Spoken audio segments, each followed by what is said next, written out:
Hello everyone.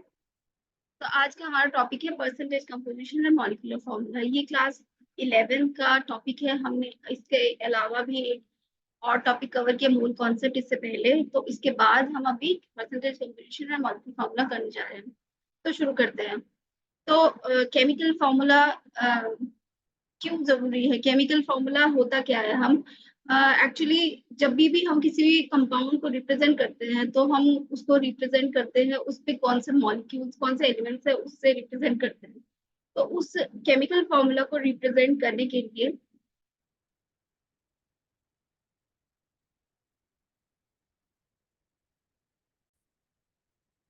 Formula को represent करने के लिए हमें उसके उसमें कौन कौन से एलिमेंट्स है उसको उसके बारे में हमें पता होना जरूरी होता है। तो उन एलिमेंट्स को हम जो भी केमिकल फॉर्मूला हम उसको रिप्रेजेंट करते हैं इन टर्म्स ऑफ उसके सिंबल से।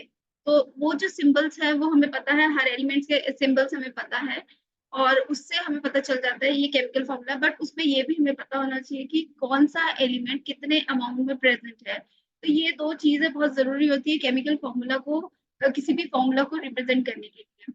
तो to the determination of formula of substance involves chemical analysis. तो इसको केमिकल एनालिसिस किया जाता है क्या क्या करने के लिए? किसी भी फॉर्मूले को डिटरमाइन करने के लिए केमिकल एनालिसिस की जाती है। वो एनालिसिस क्या क्या है? एक तो है उसका कॉन्स्टिट्यूएंट एलिमेंट्स कौन कौन से हैं वो फाइंड आउट करने के लिए, और दूसरा है relative amount of the element of each type present in the given mass of the compound. मतलब कि एक ही उस एलिमेंट, जो भी एलिमेंट प्रेजेंट है उस कंपाउंड में, उसकी कितनी कंपोजिशन है वो जानने के लिए। जैसे कि हम किसी भी फॉर्मूले को रिप्रेजेंट करते हैं तो हम जैसे रिप्रेजेंट करें, जैसे अमोनिया है तो अमोनिया का हमें पता है इसमें जो कंपोनेंट्स है, जो एलिमेंट्स है कौन कौन से, एक नाइट्रोजन है, हाइड्रोजन है, ये हमें पता है। और दूसरा, हमें सपोज करो एक और कंपाउंड ले लिया कार्बन डाइऑक्साइड, तो हमें पता है इसमें कार्बन है और ऑक्सीजन है। These are the two constituent elements in the for making this compound carbon dioxide को बनाने के लिए दो एलिमेंट्स कौन कौन से हैं? Carbon dioxide, carbon and oxygen. और हमें अभी यहाँ पर तो हमें CO2 पता है, यहाँ पर carbon one molecule of one atom of carbon है, टू एटम्स ऑफ ऑक्सीजन, ये हमें पता है। लेकिन इसको हमें फाइंड आउट कैसे करना है? उसको फाइंड आउट करने के लिए हमें केमिकल एनालिसिस करना होता है।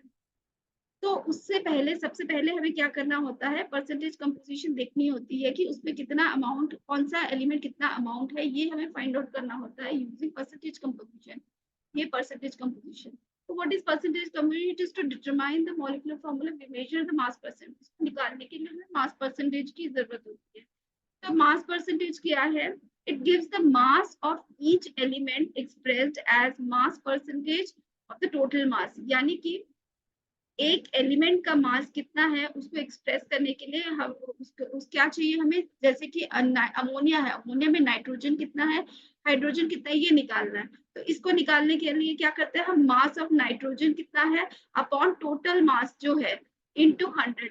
मैं आगे ये फॉर्मूला बताऊंगी, बट एक्चुअली मैं ये अभी सिंपल वे से बता रही हूँ।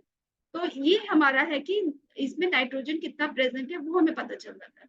तो ये हमारा formula mass percentage, it is mass of the element in one mole of A compound. एक मोल में कितना मास ऑफ नाइट्रोजन प्रेजेंट है और upon total mass of the molar mass of the compound into 100। तो this is what is the formula of mass percentage. तो ये formula देखकर तो हमको बहुत जल्दी कुछ भी समझ में आने वाला जब तक कि हम कोई क्वेश्चन नहीं करते। तो चलिए हमको एक एक एग्जांपल देखते हैं, तो उससे हमें पता चलेगा इसको कैसे कैलकुलेट करना है। तो यहाँ पर हमने लिया है ग्लूकोज। यहाँ पर हमने ये फॉर्मूला लिया ग्लूकोज। ग्लूकोज का हमारे पास कंपोजिशन दी हुई है C6H12 एंड O6, यानी कि 6 atoms of carbon, 6 atoms of carbon, 12 atoms of hydrogen and 6 atoms of oxygen. ये हमें इस कंपाउंड में दिख रहा है। तो इसका हमें सबसे पहले मोलर मास निकालना है। तो मोलर मास निकालने के लिए हमें पता है कार्बन का मास कितना होता है 12, और हाइड्रोजन का कितना होता है 1, एंड ऑक्सीजन का कितना होता है 16। और इसके नंबर ऑफ एटम से हम इसको मल्टीप्लाई करते हैं। जैसे कार्बन का मास है 12 और इसके नंबर ऑफ एटम्स है 6 इस compound. Similarly mass of hydrogen 1 है और इसके नंबर ऑफ एटम्स 12 है, और ऑक्सीजन का मास 16 है और इसके नंबर ऑफ एटम 6 है। तो इससे इस तरह से हम इसका मोलर मास कैलकुलेट, और हमें मास ऑफ कार्बन इस कंपाउंड में कितना प्रेजेंट है। यहाँ पर एक एटम का तो हमें पता है वो 16 होता है, यहाँ पर 6 एटम है तो यानी कि 72 हो गया, लाइक दिस। तो अब हम मास परसेंटेज ऑफ कार्बन निकालते हैं विच इज 72। ये है हमारा कार्बन जो कि इस कंपाउंड में प्रेजेंट है, ग्लूकोज में प्रेजेंट है, ओके, और divided by total mass of this compound which is 180, ठीक है, इनटू 100। तो इससे हमारा आ गया ग्लूकोज, आ गया हमारा, ये हमारा आ गया 40%। और सिमिलरली हमारा हमने नेक्स्ट किया कार्बन का, सॉरी सॉरी, ये दिस इज कार्बन लिखा हुआ है, this is not carbon, this is hydrogen, यहाँ हाइड्रोजन लिखा हुआ है। This is equal to 12, mass of hydrogen आपका 12 है, 12/180, और यहाँ पर मास ऑफ ऑक्सीजन होगा विच इज 96/180। तो इस तरह से हमने परसेंटेज कैलकुलेशन कर ली है। तो ये आ गया हमारा कंपाउंड परसेंटेज कंपोजिशन। कंपाउंड का ऐसे निकाल सकते हैं, जैसे कि सपोज कीजिए हमने हमने अभी ऊपर एग्जांपल दिया था अमोनिया, तो हम अमोनिया में देख लेते हैं नाइट्रोजन की कितनी मास परसेंटेज है और हाइड्रोजन की कितनी मास परसेंटेज है। तो पहले सबसे पहले क्या निकालना है हमें, मोलर मास निकालना है। तो मोलर मास ऑफ अमोनिया कितना होगा, नाइट्रोजन हमें पता है 14 होता है, और हाइड्रोजन का कितना होता है, दिस इज 1। तो इसके कितने एटम्स है, 3 एटम है, तो it is multiplied with 3, therefore it is equal to 17। तो अमोनिया का मोलर मास आ गया हमारा 17। अब हम नाइट्रोजन की कंपोजिशन परसेंटेज नाइट्रोजन देख लेते कितना होगा। नाइट्रोजन के कितने एटम है, एक ही एटम है, यानी ये हो जाएगा 14 डिवाइडेड बाय 17 इंटू 100। तो अगर हम इसको कैलकुलेट करते हैं तो we will get it is 82 point something 8%। Similarly अगर हम हाइड्रोजन का देख लेते हैं, हाइड्रोजन का कितना मास है, ये मल्टीप्लाई करके, तो 3/17 into 100, तो it will be equal to 17.65%। तो इस तरह से हम किसी भी कंपाउंड का मास परसेंटेज निकाल सकते हैं। तो चलिए देखते हैं, कुछ क्वेश्चंस करते हैं तो हमें और भी क्लियर हो जाएगा। तो चलिए हम क्वेश्चंस करते हैं। क्वेश्चन करते हैं, आपको सामने स्क्रीन पर दिख रहा होगा question, calculate the mass percentage of different constituent elements in urea. तो यूरिया के हम देख लेते हैं कॉन्स्टिट्यूएंट एलिमेंट। सबसे पहले हम यूरिया देख लेते हैं क्या है। यूरिया का कंपाउंड है CONH2 NH2, या हम इसको ऐसे भी लिखते हैं NH2CO NH2, हम इसको ऐसे भी लिखते हैं। तो इजी है, ये लर्न करने के लिए इजी होता है, आप रिमेम्बर करने के लिए, तो आप इसको इस तरह से लिख सकते हैं। तो यहाँ पर देख लेते हैं हम, सबसे पहले इसका मॉलिक्यूलर मास निकालते हैं या मोलर मास निकालते हैं। तो इसका मोलर मास कितना हो जाएगा, सबसे पहले देख लेते हैं कार्बन कितने हैं। यहाँ पर कार्बन एक एटम, 1 एटम ऑफ कार्बन है, तो कार्बन का मास 12 इंटू 1 प्लस, अब देखते हैं ऑक्सीजन कितने हैं, ऑक्सीजन भी एक ही एटम है तो 16 इंटू 1 प्लस नाइट्रोजन कितने, देखिए नाइट्रोजन यहाँ पर 1 और 2, दो एटम्स ऑफ नाइट्रोजन है, तो यानी 2, और एक एटम का वेट होता है, मास होता है 14, तो इट विल बी 40। देन इसमें हाइड्रोजन देख लेते कितने हैं, 2 + 2, यहाँ पर 2, यहाँ पर 2, 2 + 2 4, यानी 4 इंटू 1। तो ये हो गया हमारा मोलर मास। इसको हम कैलकुलेट कर लेते हैं, इट विल बी 12 + 16 + 28 + 4, तो विच इज इक्वल टू, मतलब 60 हो गया। तो इसका मोलर मास हो गया हमारा 60। ओके, तो अब हम मास परसेंटेज निकालते हैं, सबकी एक एक करके निकालते हैं। मास परसेंटेज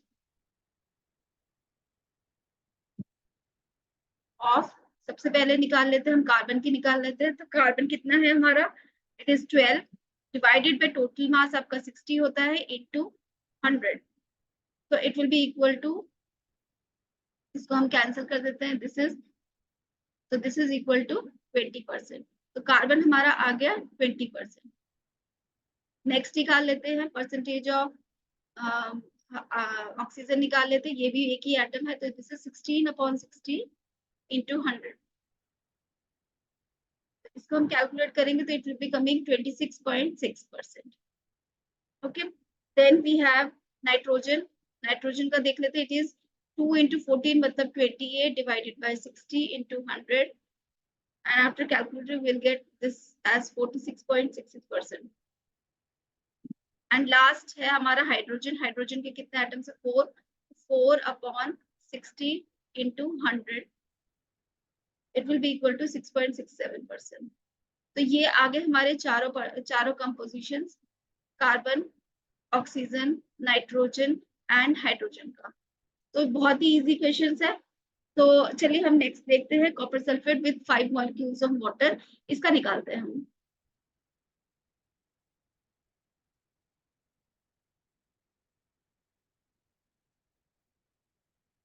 यहाँ है हमारा कंपाउंड है कॉपर सल्फेट।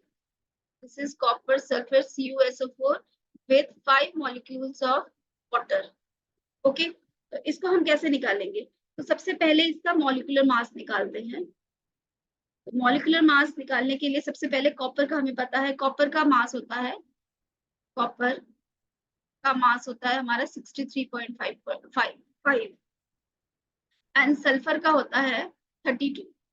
बाकी हमें सब पता है, तो चल शुरू करते हैं। तो यहाँ पर आएगा आपका कॉपर का हो गया 63.5, एक ही एटम है इसीलिए 63.5। Then sulphur is also one atom और इट इज 32 प्लस ऑक्सीजन का पहले मैं इसका देख लेती हूँ। तो इसका कितना है 4 इंटू 4 एटम्स है इंटू इसका मास कितना है 16। तो ये तो हो गया सिर्फ कॉपर सल्फेट का। और 5 मॉलिक्यूल्स ऑफ वाटर निकालने के लिए हम क्या करते हैं, सबको अलग करने की जरूरत नहीं है, हमें वाटर का मास हमें पता है। वाटर का मास कितना होता है 2 प्लस 16 यानी 18 होता है। तो ये वाटर मॉलिक्यूल से कितने वाटर मॉलिक्यूल 5, तो जस्ट 5 से 18 को मल्टीप्लाई कीजिए तो you will get the total मास। ये जो मास आता है आपका आ रहा है 249.5। This is your molar mass.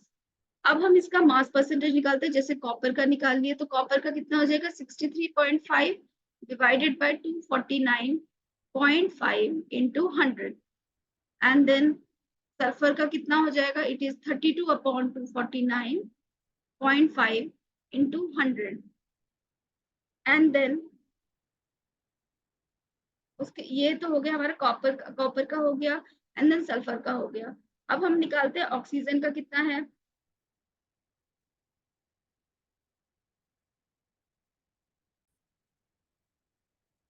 निकालने के लिए हमें क्या करना है, यहाँ पर ये देखना है कि 5H2O में कितने ऑक्सीजन है। यहाँ पर 5 एटम्स ऑफ ऑक्सीजन है तो 5 इंटू 16 प्लस यहाँ पर कितने हैं ऑक्सीजन, यहाँ पर 4 एटम्स है 4 इंटू 16, इन दोनों को ऐड करना है। तो ये आ जाएगा हमारा, दिस इज 80 प्लस 64 यानी दिस इज इक्वल टू 144। तो आपका आ जाएगा ऑक्सीजन 144 डिवाइडेड बाय 249.5 इंटू 100। क्योंकि हमारे पास हाइड्रो ऑक्सीजन यहाँ पर भी है, at 5 atoms of 5 molecules of hydrogen, water में भी आपका ऑक्सीजन है, इसको भी इंक्लूड करना पड़ेगा।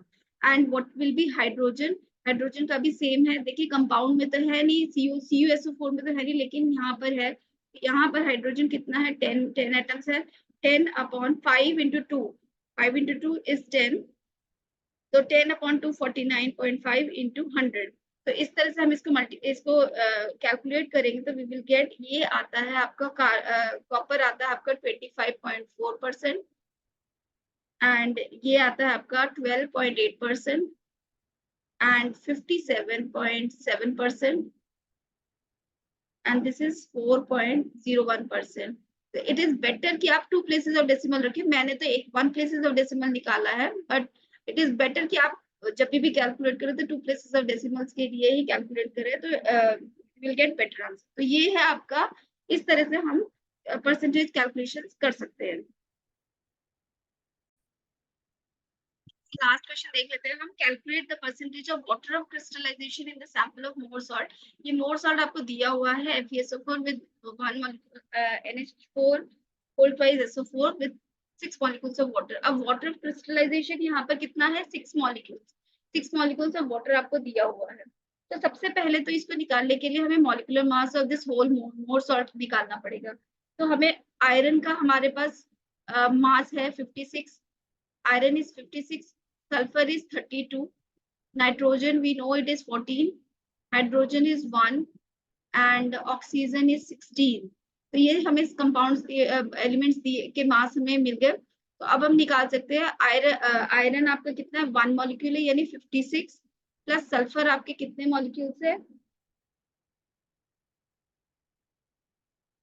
सल्फर आपके कितने मॉलिक्यूल्स है देखते हैं। तो इस मैं सिर्फ FeSO4 के लिए पहले देख रही हूँ। तो FeSO4 में सल्फर कितना है आपका, इट इज 32 प्लस ऑक्सीजन कितना है आपका 4 इंटू 16। तो ये हो गया आपका FeSO4 वाला पार्ट। उसके बाद अमोनियम सल्फेट वाला देख लेते हैं। तो ये आ जाएगा आपका अमोनिया। अमोनिया में नाइट्रोजन कितने हैं, nitrogen is 14 plus this hydrogen is 4। और ये कितने मॉलिक्यूल्स है देखिए, NH4 का मैंने ये निकाला 14 प्लस 4। और इसका कितने कितने एटम्स है, 2 है, तो इसको 2 से मल्टीप्लाई कर देते हैं। Then we have is sulphur. Sulphur कितना है यहाँ पर SO4 में, SO4 देख लेते हैं, this is 32 plus again O4 is 64, क्योंकि ये 4 मॉलिक्यूल्स ऑफ ऑक्सीजन है, प्लस आपका वाटर मॉलिक्यूल्स कितने हैं, 6 मॉलिक्यूल्स, तो 6 इंटू 18। तो ये आ गया आपका, ये आपका आ गया, इसका टोटल मास निकाल लेते हैं तो इट विल बी कमिंग 392। तो हमारा molar mass of Mohr salt आ गया 392। अब हमें निकालना क्या है, मास ऑफ वाटर निकालना, वाटर ऑफ क्रिस्टलाइजेशन निकालना है। तो क्या निकालेंगे, mass of water of crystallisation कितना है, ये है 6 इंटू 18 विच इज 108। तो ये आ जाएगा आपका मास percentage of water of crystallization will be equal to 6 into 18, which is equal to 108 divided by total mass 392 into 100. तो इसको कैलकुलेट करेंगे तो we will get it is 27.55%. So this is your answer. तो इस तरह से हम ये कैलकुलेशन कर सकते हैं। तो आई होप आपको ये वीडियो अच्छा लगा होगा। तो नेक्स्ट वीडियो में हम chemical empirical formula and molecular formula discuss करेंगे। Thank you very much.